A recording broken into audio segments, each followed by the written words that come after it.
La voix de mon père était aussi tranchante qu'une lame. Tu n'es qu'un fardeau, rugit-il, le visage tordu par la fureur. Va-t'en. Va te battre tout seul. Mon cœur battait la chamade dans ma poitrine et je restais là, figé. Ma mère était assise à côté de lui, les lèvres serrées en une ligne fine et dure, hochant la tête en signe d'approbation. Il n'y avait aucune hésitation dans ses yeux, aucune chaleur, juste une conformité silencieuse, comme si ma souffrance ne signifiait rien pour elle. Un vent froid s'engouffra par la porte ouverte derrière moi, rappelant cruellement ce qui était sur le point de se produire.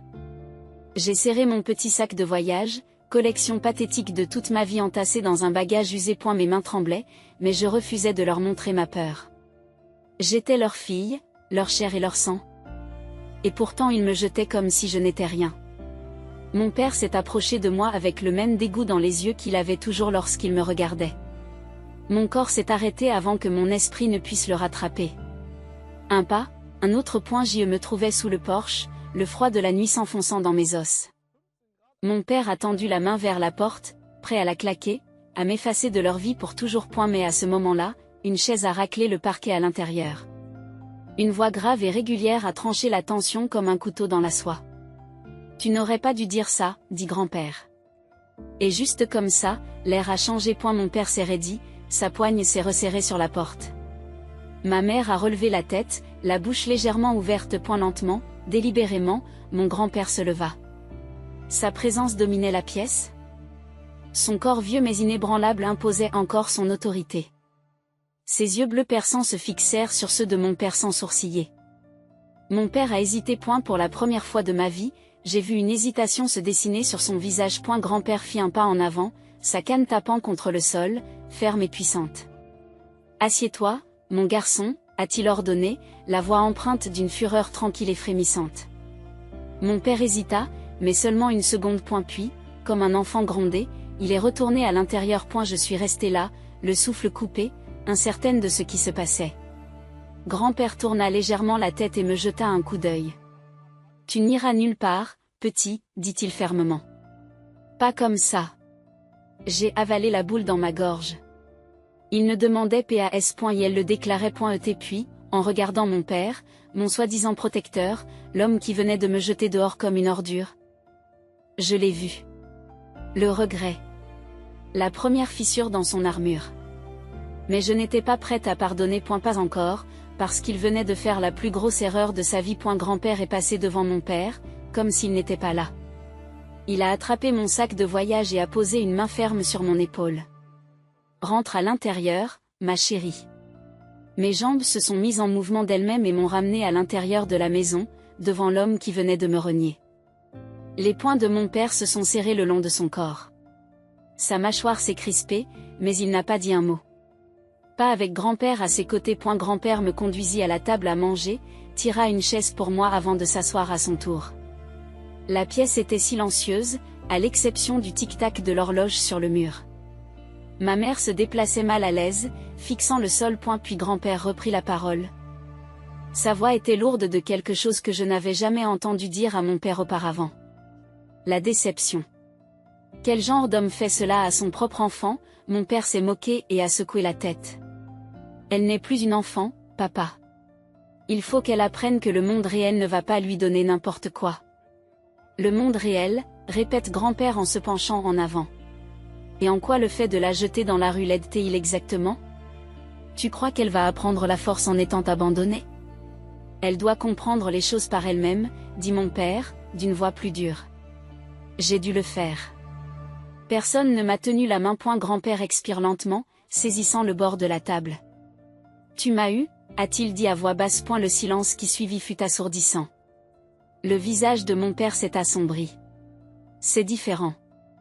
Non, ce n'est pas le cas, s'emporte grand-père. Sa voix s'élevant. Je ne t'ai jamais laissé mourir de faim. Je ne t'ai jamais laissé avoir l'impression que tu n'avais nulle part où aller. Mais tu es là, à faire exactement la même chose à ta propre fille. Les lèvres de mon père se sont écartées. Mais rien ne sortit. Je déglutis difficilement, voyant l'homme qui avait toujours été mon héros être déchiré par les mots de son propre père. Mais étrangement, je ne ressentais aucune satisfaction, seulement de l'épuisement. Je ne suis pas un fardeau, ai-je dit soudain? d'une voix calme mais ferme. C'est juste que tu ne m'as jamais vu autrement. Mon père a tressailli comme si je l'avais frappé. C'est à ce moment-là que j'ai compris qu'il ne s'attendait pas à ce que je parle. Il s'attendait à ce que je pleure. Que je supplie. Que je disparaisse dans la nuit sans me battre. Mais je n'étais plus cette petite fille faible et elle ne pouvait pas me briser. Ça suffit. La voix de ma mère vacilla alors qu'elle parlait pour la première fois. Papa, elle, grand-père tourne son regard vers elle. Et toi aussi. Quel genre de mère est d'accord avec ça? Elle a tressailli, évitant son regard. On a juste pensé que, non, vous n'avez pas pensé, l'interrompt grand-père. Vous avez suivi. Tu as toujours suivi. Le poids de ces mots s'est installé lourdement dans l'air. Je n'avais jamais vu ma mère sans voix auparavant. Mais elle était là, fixant la table, les mains serrées l'une contre l'autre. Comme un enfant surpris en train de voler dans la boîte à biscuits. Grand-père a soupiré et s'est tourné vers moi. Tu viens avec moi. Mon cœur a fait un bond dans ma gorge. Quoi? Tu m'as entendu, dit-il. Fais tes valises correctement. Tu ne restes pas ici. J'ai hésité, jetant un coup d'œil à mon père. Son visage était illisible, sa mâchoire serrée, ses jointures blanches à force de serrer les poings. Mais il ne m'a pas arrêté, car il savait qu'il n'en avait plus le droit. Sans un mot de plus, je me suis levée, mes jambes tremblant sous moi. Je partais, pas comme mon père l'avait prévu, mais à ma façon. Et je sus, en passant devant lui, que quelque chose avait changé. Ce n'était pas seulement un départ. C'était le début de quelque chose qu'il regretterait pour le reste de sa vie. Le poids de ce qui venait de se passer m'étreignait encore alors que je me dirigeais vers ma petite chambre. Mes mains tremblaient légèrement lorsque j'ouvris les portes de mon armoire. L'espace était presque vide, ce qui reflétait la façon dont j'avais été traitée dans cette maison, comme un élément secondaire. Mon père ne s'était jamais soucié de savoir si j'avais assez de vêtements, assez de chaleur, assez d'amour. J'avais grandi en apprenant à survivre entre sa déception et le silence de ma mère. J'ai avalé difficilement, repoussant la boule qui montait dans ma gorge. Je ne pleurerai pas. Pas maintenant. Grand-père m'attendait. Je n'étais pas jetée.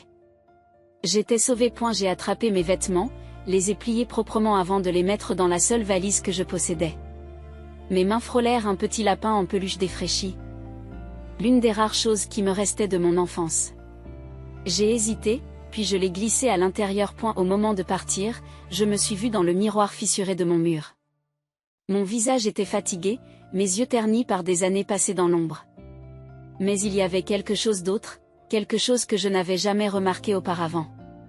La force. J'ai redressé les épaules et je suis sortie. À au rez-de-chaussée, la tension qui régnait dans l'air était suffisamment forte pour étouffer. Grand-père était toujours assis à la table, mais son regard acéré ne quittait pas mon père, qui restait raide, serrant son verre de whisky comme s'il s'agissait de la seule chose qui l'empêchait de s'effondrer. Ma mère s'était retirée à l'autre bout de la cuisine, les bras enroulés autour d'elle comme un bouclier. Ils ne m'ont pas regardé lorsque je suis entrée dans la pièce. Il m'avait déjà effacé. Grand-père s'est levé et m'a pris la valise des mains avec une facilité surprenante pour un homme de son âge. Allons-y. J'ai acquiescé et nous nous sommes dirigés ensemble vers la porte.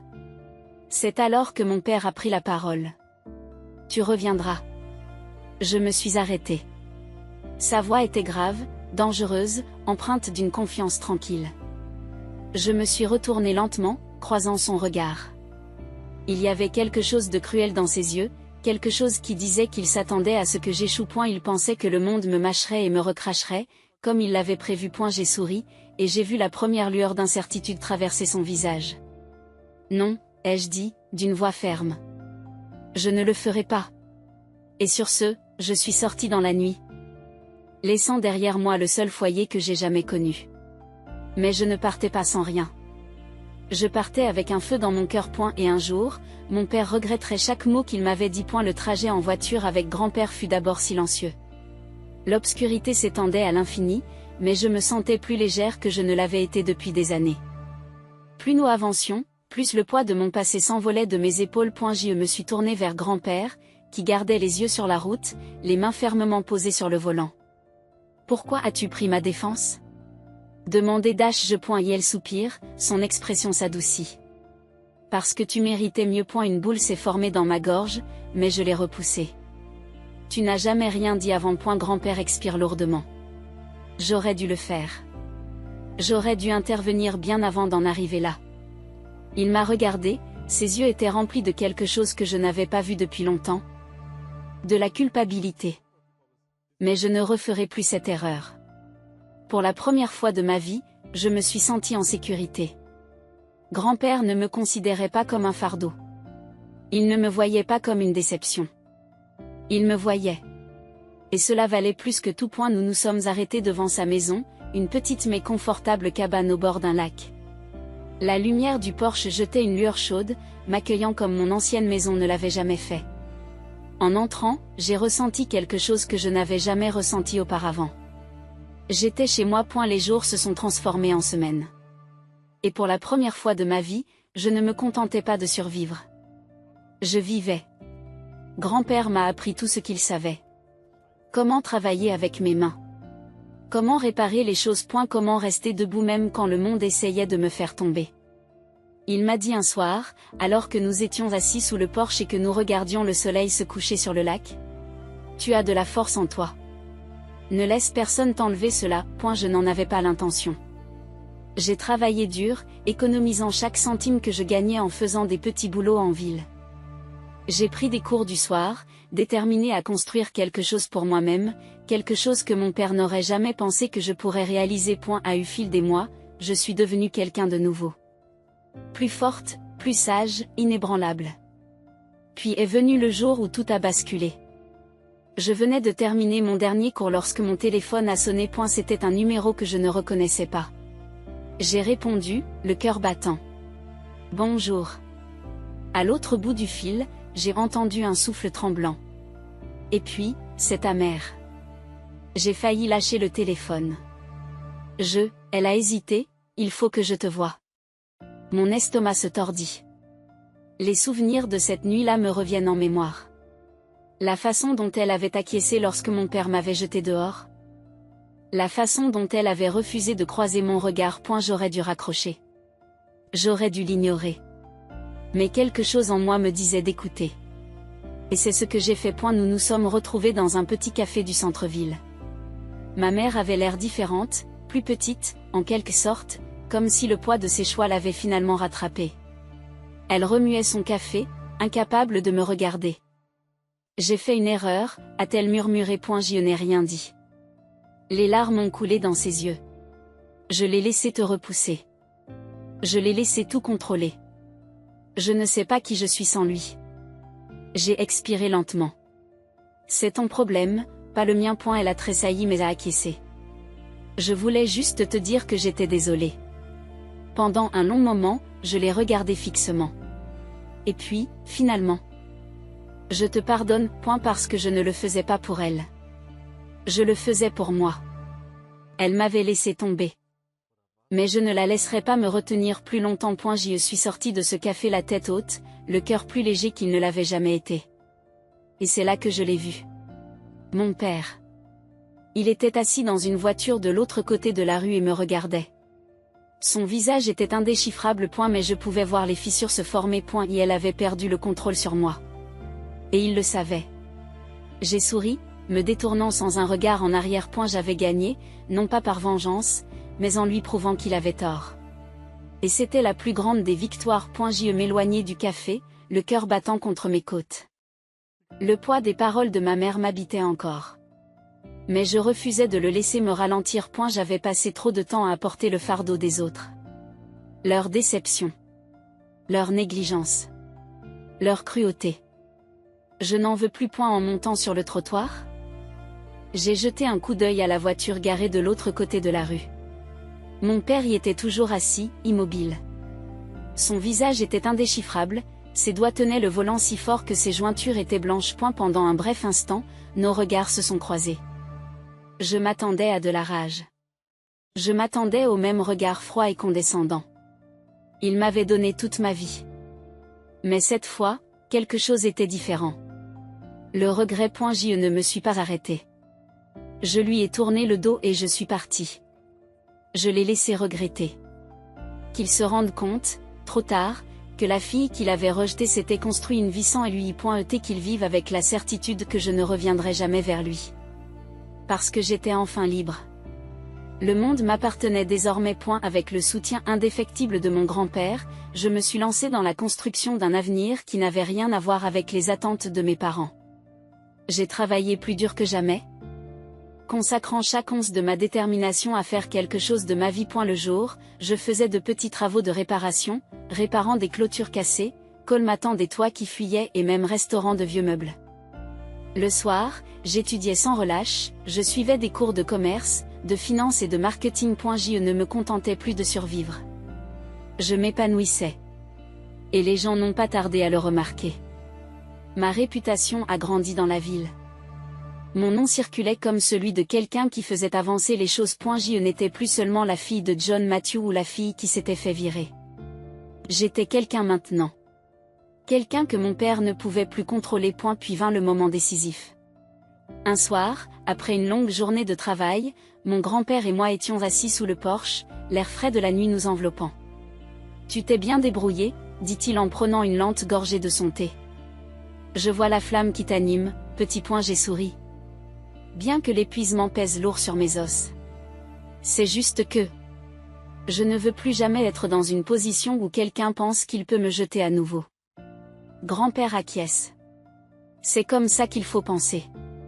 Puis, après une pause, il a ajouté, « Mais es-tu prêt pour la suite ?» Je fronce les sourcils. Je fronce les sourcils, qu'est-ce que tu veux dire? Il a posé sa tasse et s'est tourné vers moi. Vous ne vous contentez plus de survivre.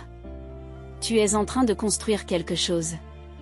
Et bientôt, tu auras la possibilité de faire plus que travailler pour d'autres personnes. Tu auras la chance de te débrouiller seul. Je déglutis. Tu crois que j'en suis capable? Il a gloussé. Je ne pense pas. Je sais. Et juste comme ça, une idée a pris racine dans mon esprit. Une idée qui allait tout changer. J'ai passé les 6 mois suivants à me préparer. J'ai consacré mes économies à la location d'un petit atelier que j'ai transformé en quelque chose de plus. Avec les conseils de mon grand-père, j'ai investi dans des outils, des équipements et des matériaux. Bientôt, je ne me contentais plus de réparer des choses pour d'autres personnes. Je dirigeais ma propre entreprise. Les gens venaient me voir pour des réparations, des restaurations et des travaux sur mesure. Mon nom s'est répandu au-delà de notre petite ville. Avec chaque dollar que je gagnais, chaque projet que je menais à bien, je sentais les chaînes que mon père avait placées sur moi se briser une à une. Mais le véritable moment de victoire? C'est quand un vieux nom familier est apparu sur ma liste de clients. John Matthews. Mon père. J'ai d'abord cru à une erreur. J'ai fixé la demande sur mon écran, lisant et relisant les détails. Il voulait une consultation pour des réparations immobilières. Les miens. Mon père, l'homme qui m'avait jeté, tendait la main, sans le savoir, à la fille qu'il avait abandonnée. Pour obtenir de l'aide. Je me suis assise, le cœur battant la chamade. Un millier de pensées me traversent l'esprit. Devrais-je rejeter la demande? Devrais-je lui dire exactement ce que je pense de lui? Non. Ce serait trop facile. Au lieu de cela, j'ai accepté le poste. J'ai fait en sorte qu'il ne sache pas que c'était moi. Et la réunion a été fixée à une semaine plus tard. Le jour venu, j'ai revêtu ma plus belle tenue de travail. Confiante, professionnelle, maîtresse de la situation. Je suis arrivée à l'adresse, un bâtiment commercial défraîchi, et j'ai attendu. C'est alors qu'il est sorti de sa voiture. Je ne l'avais pas vu depuis des années. Ses cheveux étaient plus gris. Son visage plus ridé. Mais l'arrogance de sa posture était toujours la même. Il ne m'a pas reconnu tout de suite. Jusqu'à ce que je prenne la parole. Monsieur Matthews, dis-je froidement en lui tendant la main. Je suis ici pour la consultation sur les réparations. Il a écarquillé les yeux. Et puis, la panique. Parce que maintenant, il savait. Le silence entre nous était étouffant. Mon père a ouvert la bouche, mais aucun mot n'est sorti. Il m'a regardé de haut en bas, comme s'il essayait de comprendre ce qu'il voyait. Je n'étais pas une fille brisée et sans défense qu'il avait mise à la porte.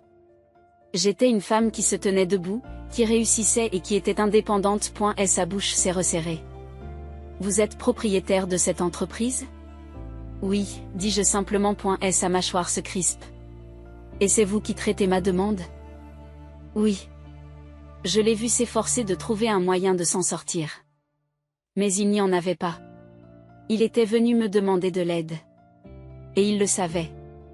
Je pouvais le voir arriver. La lente prise de conscience. Le regret rampant qui s'installe dans ses os. Tu as fait tout ça tout seul, demanda-t-il enfin, d'une voix plus calme. J'ai penché la tête. Tu ne m'as pas dit que lutter seul était la seule façon d'apprendre? Son visage s'est assombri. Il n'avait aucune défense. Parce que j'avais fait exactement ce pourquoi il s'attendait à ce que j'échoue. J'avais construit quelque chose à partir de rien. Sans lui. Sans son approbation. Sans son amour. Et maintenant, c'était lui qui avait besoin de moi. Il a hésité. Pour la première fois de ma vie, j'ai vu quelque chose de proche de la honte dans ses yeux.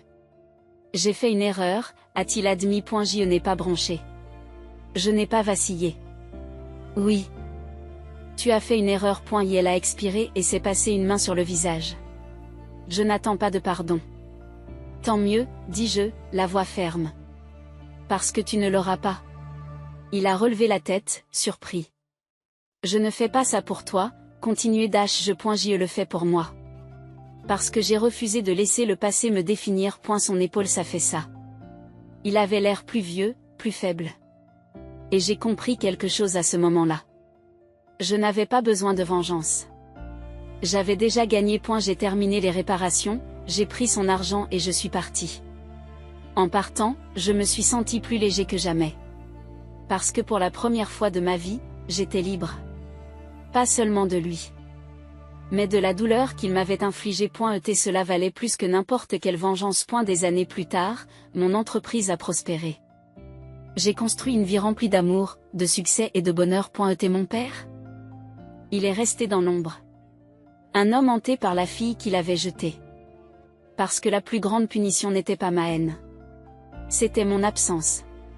Et c'était une chose avec laquelle il devrait vivre pour toujours.